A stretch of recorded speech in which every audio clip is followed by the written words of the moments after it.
G'day, my name is Wayne Clements. I'm going to be your host for Artstudio for the next 30 minutes. So we haven't got long, so let's get into it. Now we're going to go around to our palette. We've got our titanium white, as you can see. I've got a bit of phthalo blue that I've tinted. I've got some yellow ochre with a little bit of white, so I've tinted that as well. Got some of the old Volution violet, and I've tinted that here as well, as you can see. A bit of orange, a little bit of red, cad red, and we've also got our burnt umber, some darks, a little bit of a black there. Got a bit of blue here. I mixed that up with some...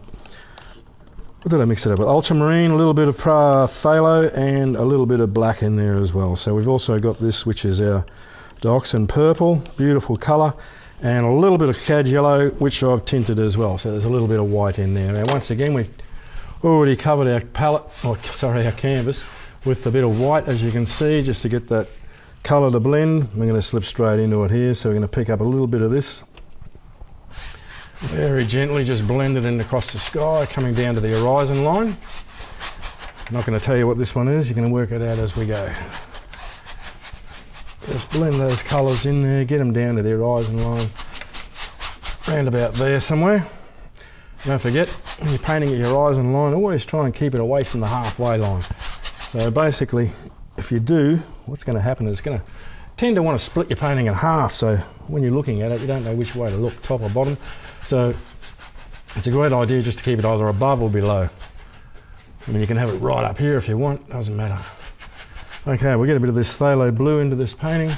We'll get a little bit of that dark up into the top of the sky as well, but we'll bring this down and we're just going to jump all over the place with it just to give it a bit of body, because we're going to put in a couple of clouds in there as well. So coming down to that, right down to the horizon line there, and pick up a little bit of this blue, this dark blue that we mixed up into the top of the sky there.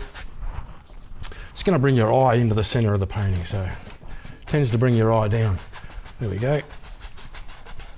Just the old crisscross action, just getting that paint to blend in together beautifully. There we go. Put a few little darks here and there in your painting. Now what I'm doing here is, it's hard to tell, but I'm actually pulling the paint brush while I'm going very gently. If I want to push it in and get some paint off, I can do that, but this is just very gentle over that white area. And we're going to get into this down here now too. So this is our water. Pick up a bit of that purple that we had there on our palette as well, because your water's always darker than your sky, because it's picking up all those reflections and colours from around the water, wherever it is. So we just want that go right across there like that. We can fade that back into the distance there. There we go. So that little bit of difference in colour there gives us that little bit of depth. There we go. Okay, put a few clouds in here. Pick up one of our brushes, just a bristle brush, and we're just going to go around a little bit of cloud here and there. Look, you can do this with a knife if you want to. I think we showed you that in one of the lessons before. We just pick up one of our round knives. These are great too. You can use these for rocks, all sorts of things. Look, just give it a pat down with your knife and it just gives you that effect of a cloud. That's what we're after. Doesn't have to be perfect. Look, wispy clouds. There they are. You can even go over that with your fan brush if you're not happy. Look, leave it alone. Looks fine. Sometimes you can overwork your paintings and actually ruin them. So that's good enough for us. Get that little bit of a hair out there, another one in there. Fan brushes are great for this. Okay, just touch some of those lines there, feather that out. Okay, now I'm going to get into a bit of a mountain in the background here. Need our, that's it, a WL brush. Beautiful brushes these, about a number 6 flat. So let's get into it. Pick up a little bit of our violet there, and we're just going to, might pick up a little bit of that blue in that as well, just to bring it back a little. So we're going to come up. This is all in the background here, so we're not too worried about how it looks. Okay. Don't want it too dark. And we can go back to this brush now and just gently join that up.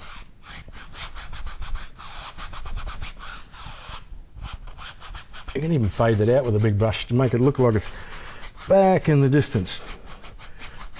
Just feathers it out. There we go.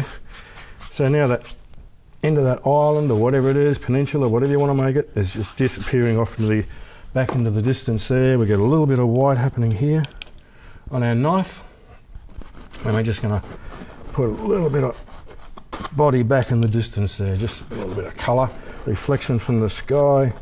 As you can already work out, it's a seascape, but that's not the secret. The secret's coming up shortly. So we're going to get some darks in here just before we wrap up the first session, and I'll do that with probably a 2-inch brush. 2-inch brush covers a good area, so that's what we want. Now, just going to get this in here. Too concerned about how it looks. Get those colours in nice and dark, and a little bit of reflection down there as well. So we want that even darker. Let's get that in the water.